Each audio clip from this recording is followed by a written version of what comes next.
Hello again, and welcome to day number 68. My name is Mary, and today's story is the Fall of Jericho. When they came into the land, it was the time of early harvest, and they found grain and barley in abundance. They gathered it, ground it, and made bread of it. Some of it they roasted in the ear. On that day, the manna God had sent them from the sky through 40 years ceased to fall, since it was no longer needed. There, in full view of the new camp, stood the strong walls of Jericho. Joshua went out to look at the city and saw an armed man coming toward him. Joshua walked boldly, boldly, pardon me.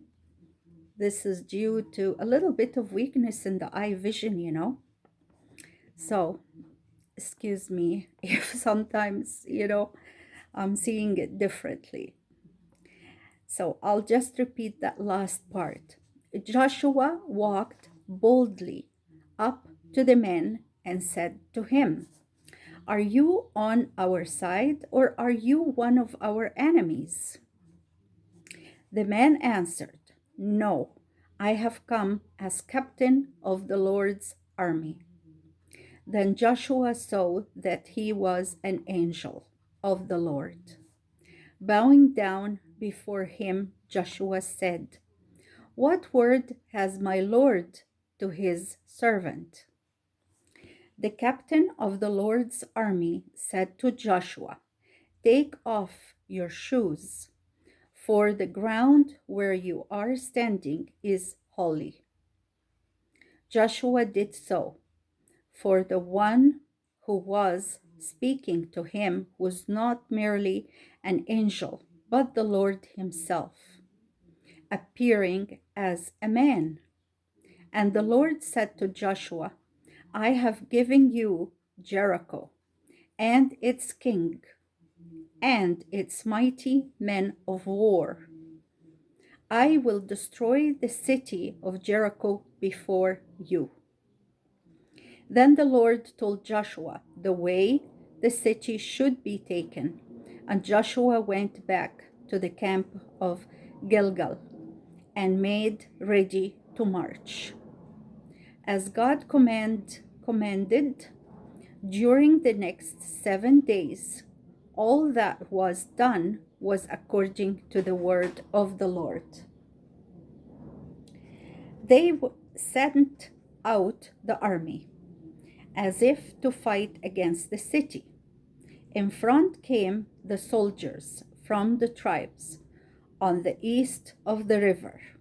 Then came a company of priests with trumpets made of ram's horns, which they blow long and loud. Then came the ark of the covenant on the shoulders of the priests. And last of all came the army of Israel, marching in order. No one shouted or made any noise except for the sound of the ram's horn trumpets. They marched around the walls of Jericho once on that day and then marched back to the camp. The next morning, they all formed in the same order and again marched around the walls of the city. This was done for 6 days.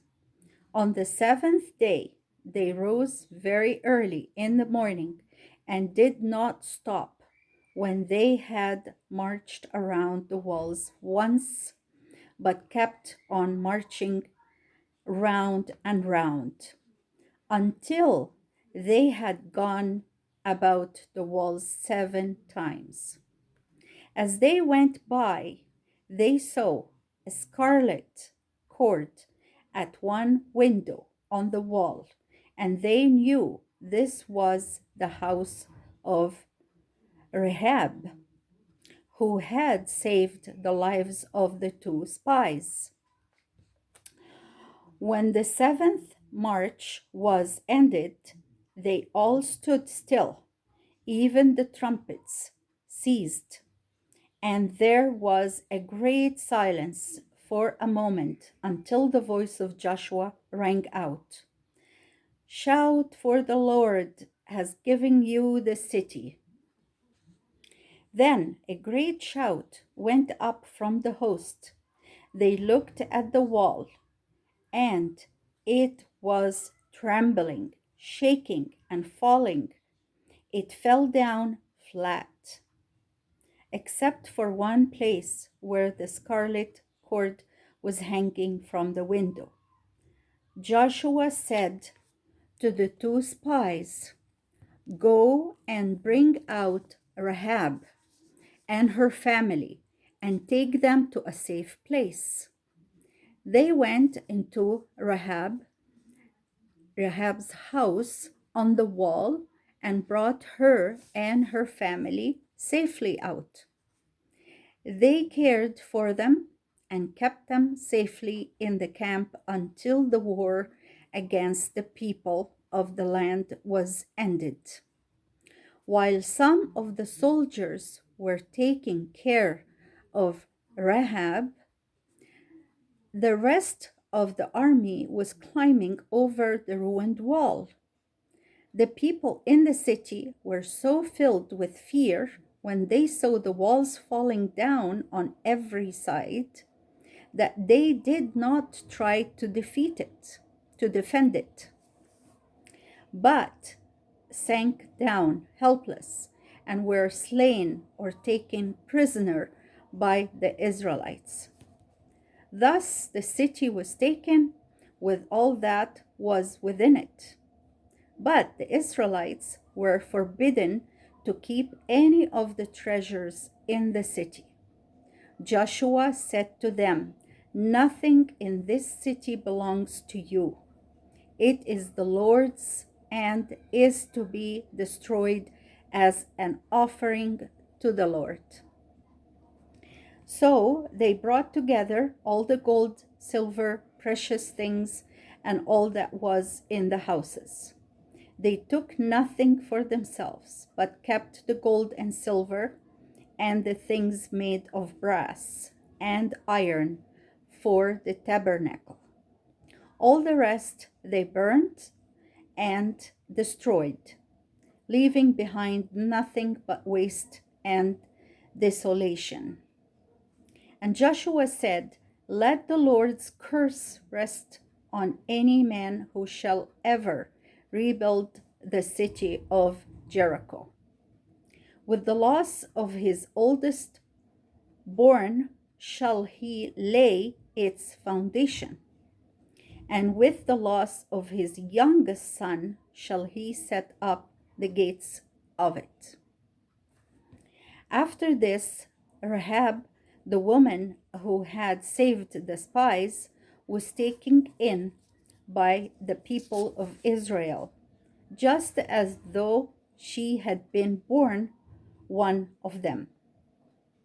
One of the nobles of the tribe of Judah, whose name was Salmon, took her for his wife. And from her line of descendants came King David. She was saved and blessed because she had faith in the God of Israel. And that was the end of our story today. Now we come to discussion questions. Number 1. How did God provide food for the Israelites? Number 2. Who did Joshua meet near the city of Jericho? Number 3. What did he tell Joshua? Number 4. How did Joshua and his people fight the battle of Jericho? Number 5, who caused them to win? And that was also the end of the questions. Thank you for listening, and may God bless us all. See you again.